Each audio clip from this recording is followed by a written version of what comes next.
माता रमाई आंबेडकर बुद्ध विहार सहयोगनगर नांदेड येथे जागतिक महिला दिन मोठ्या उत्साहात साजरा करण्यात आला।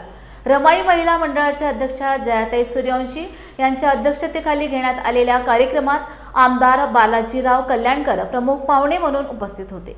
विचार मंचावर बुद्धा चॅरिटेबल ट्रस्टी साहेबराव गायकवाड, पत्रकार पंढरीनाथ बोकरे, PR कोकरे गुरुजी, सामाजिक कार्यकर्ते धम्मा कदम, सुभाष काटकांबळे आदी उपस्थित होते। या प्रसंगी आमदार बालाजीराव कल्याणकर यांनी जागतिक महिला दिनानिमित्त उपस्थित महिलांना शुभेच्छा दिल्या। प्रारंभी भिक्खूशील रत्न व भिक्खू सुबुती यांनी उपस्थितांना त्रिशरण पंचशील दिले। कार्यक्रमास महिला मंडळ मोठ्या संख्येने उपस्थित होत्या।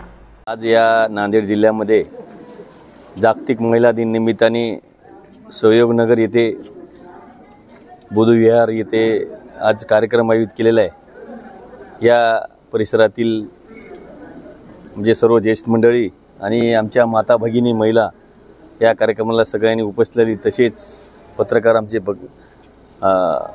बोकारे साहेब, तसेच आमचे साहेबराव गायकवाड, धम्मा कदम, सर्व या महिला भगिनींनी या कार्यक्रमाला जागतिक महिला दिन निमित्ताने शुभेच्छा देण्यासाठी मला आमंत्रण केलं। त्याच्याबद्दल मी सगळ्याचा आभार मानतो। आणि आज महाराष्ट्रामध्ये नाही तर भारतामध्ये या जागतिक महिला दिन निमित्ताने सगळीकडे साजरा केला जात आहे।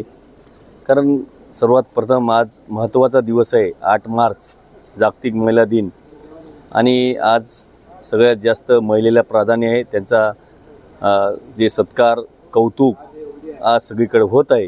त्या निमित्ताने मी सर्वांना महिला भगिनींना सर्वांना मी शुभेच्छा देतो आणि एवढंच सांगतो की महाराष्ट्र शासन 100% महिला भगिनीच्या पाठीशी आहे संरक्षण करण्यासाठी। या निमित्ताने सर्वांना मी शुभेच्छा देतो। माझं नाव जया रमेश सूर्यवंशी आहे। मी माता रमाई बुद्ध विहार इथे अध्यक्ष आहे।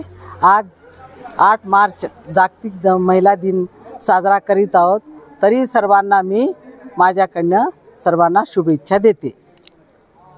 माय सावित्रीने दिला नारी मुक्तीचा नारा, माय सावित्रीने दिला नारी मुक्तीचा तो नारा, अचंबित झाला तेव्हा भारत देश सारा, भारत देश सारा।